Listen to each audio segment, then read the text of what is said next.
Dalam surat Al-An'am 32, a'udzubillahi minasyaitonirrajim.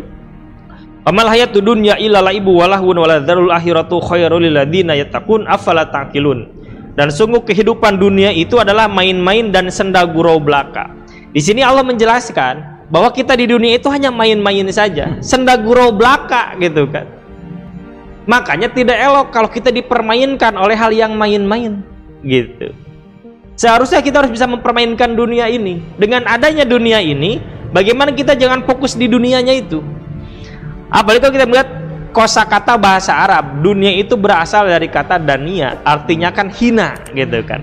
Kalau kita fokus di dunia, mengejar dunia, berarti kita sama saja dengan dihinakan oleh yang hina. Berarti kita lebih hina daripada itu.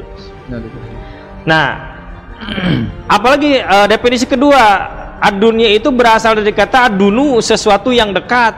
Kita di dunia gak bakalan lama lagi. Wala darul akhiratu khairul lil ladzina yattaqun. Dan sungguh kampung akhirat itu bagi mereka yang bertakwa. Rumah kita bukan di dunia, rumah kita bukan di sini, rumah kita nanti di akhirat. Cuman bedanya kita di dunia kadang hidup sengsara, kadang bahagia gitu kan, kadang menangis, kadang tertawa, kadang punya uang, kadang tidak. Nah di akhirat itu gak bisa gitu, pilihannya cuma dua, pertama surga atau neraka.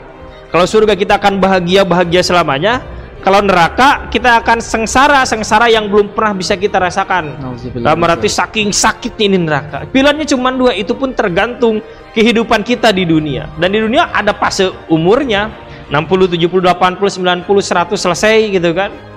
Sulit yang lebih dari itu. Kalau di akhirat selamanya kita, kalau disiksa kita disiksa selamanya, kalau bahagia kita bahagia selamanya. Ini menjadi permasalahan kita. Banyak sekali orang yang tertipu dengan penyakit ini, sehingga mereka fokus sekali dengan kondisi yang ada di dunia ini. Bahkan sering dari kita protes kepada Allah, ya Allah kita sering tahajud, ya Allah kita sering sholat duha, ya Allah kita sholat berjamaah tidak pernah ketinggalan, baca Quran sering dilakukan, tapi kenapa himpitan ekonomi ini melanda kita semua gitu kan, padahal kurang berimannya gimana kita gitu kan bahasanya. Nah ini di dalam hadis Rasul dikatakan laukanat dunya ta'dilu indallahi janaha ba'udo. Kalaulah dunia itu di sisi Allah ada nilainya. Di sini disebutkan janaha ba'udo, saking kecilnya seperti sehelai sayap nyamuk.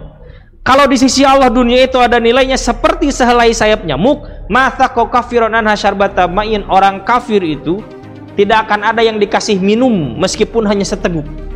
Ini berarti saking tidak ada nilainya dunia itu di sisi Allah. Makanya orang kafir dikasih semuanya dunia itu. Tadi kita sering sholat tahajud berjamaah, tapi Allah tidak memberikan rezeki kepada kita. Tapi orang-orang jangankan tahajud Islam pun tidak, tapi diberikan kekayaan. Ini jawabannya di hadis ini. Karena di sisi Allah dunia itu gak ada nilainya. Karena emang rezeki terbesar itu bukan dunia. Rezeki terbesar itu bukan harta, tapi rezeki terbesar itu ketika kita senantiasa dekat dengan Allah, dimudahkan dalam beribadah. Satu kali kita sering berpikir, kenapa ada seorang bapak-bapak yang istiqomah di masjid, sebelum adzan sudah ada di masjid, sebelum subuh sudah ada di masjid. Ini gimana? Sedangkan kita, rumah yang ada di pinggir masjid pun untuk berangkat ke masjid menjadi malas gitu kan. Nah ini menjadi pertanyaan, oh ternyata si bapak ini mendapatkan kenikmatan luar biasa, dituntun oleh Allah, dibimbing oleh Allah terus-terusan untuk senantiasa beribadah, dijauhkan dari maksiat. Itu ciri ketika Allah mencintai kita.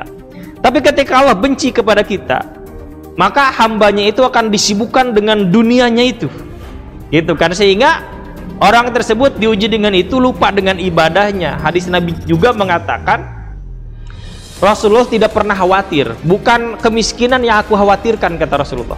Jadi Rasul tidak pernah khawatir kepada orang miskin, karena orang miskin itu cenderung dekat dengan Allah. Tapi yang Rasul khawatirkan itu ketika dibukakan dunia kepada hamba Allah itu, sehingga mereka berlomba-lomba mencari dunia itu, dan mereka lupa dengan ibadahnya, sehingga mereka binasa dengan dunia itu. Ini yang Rasul khawatirkan.